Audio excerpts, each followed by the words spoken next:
ဒီပါ S10 mini ပေါ့နော် S10 mini ကို application နဲ့ဘယ်လိုချိန်ရလဲအဲ့ဒါလေးရှင်းပြပေးမယ် S10 mini ကဒီ application လေး download ဆွဲရမှာနော် Lexifest ဆိုရ application download ဆွဲရမယ်ကျွန်တော်အရင်ဆုံး Google Play ကိုသွားမယ် Google Play ကိုဖွင့်လိုက်မယ်ပြီးရင် LAX ဒီလိုမျိုးရှင်းလိုက်တာနဲ့တစ်ခါလဲကြာလာပြီနော်ဒီလိုမျိုးသူ application လဲသူတစ်စိတ်ပုံစံပဲเนาะဒီလိုမျိုးကျွန်တော်တော့ download ဆွဲထားပြီးသားဆိုတော့ကျွန်တော် open လုပ်လိုက်မယ်အဲ့မှာ permission တွေတောင်းလိုက်မယ် permission တွေအကုန်လုံးဒီလို allow တွေပါတောင်းလိုက်မှာအကုန်လုံး allow ပေးရမှာအကုန်လုံး allow ပေးရမှာเนาะ allow ပေးပြီးသွားပြီဆိုရင်ဒီမှာဒီတောက်ဆုံးမှာ my ဆိုတာရှိတယ်အဲ့ဒီထဲကိုသွားမှာเนาะ my ထဲကိုသွားပြီးသွားရင်ဒီမှာ search device ဆိုတာဟာရှိတယ်အဲ့ဒါလေးနှိပ်မယ်နိုင်ရပေါ်ဖွင့်ထားရမယ်เนาะ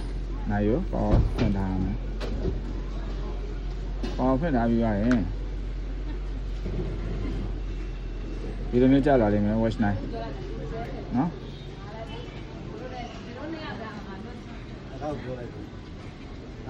ဒီမှာ connect ဖြစ်သွားပြီ connect ဖြစ်သွားပြီဆိုရင်အရင်ဆုံးဒီမှာနော်ဒီဟာလေးတွေတွေ့လိမ့်မယ်နော်ဒါကဟို notification တွေပါဝင်တင်တာတော့မဝင်တင်တာတော့ဒီထင်းကနေပိတ်လို့ရတယ်ဒါ device setting ဒါ9နဲ့ပတ်သက်ပြီးပါပါနော်အကုန်လုံး setting လုပ်ရတယ်24 hour 12 hour တွေ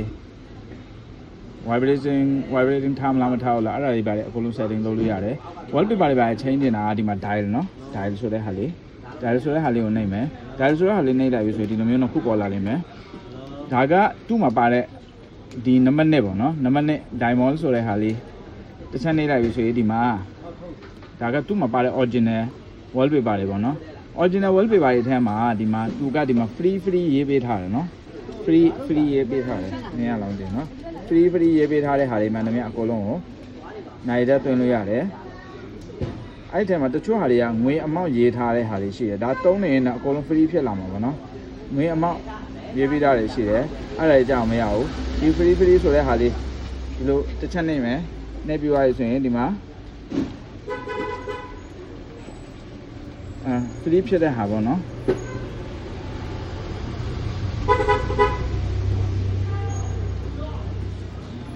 ဒီမှာစနေလိုက်ပြီနော်စနေလိုက်မယ်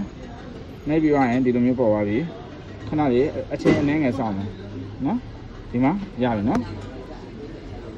ဟုတ်ပြီနော်ဒီလိုမျိုးချိန်လို့ရတယ်ကိုယ့်ပုံကိုတင်နေတယ်ဆိုရင်လည်းကိုယ့်ပုံကိုတင်နေတယ်ဆိုရင်ပြန်အနောက်ကိုသွားမယ်အောက်ဆုံးမှာဒီမှာအောက်ဆုံးဟာကိုဝင်မယ်ဒါလေးနေလိုက်ပြီဆိုရင် gallery ပွင့်သွားမယ်နော်အလောက်ပေးလိုက်ရင် gallery ပွင့်သွားမယ်လိုချင်တဲ့ပုံလေးကိုဒီမှာတင်မယ်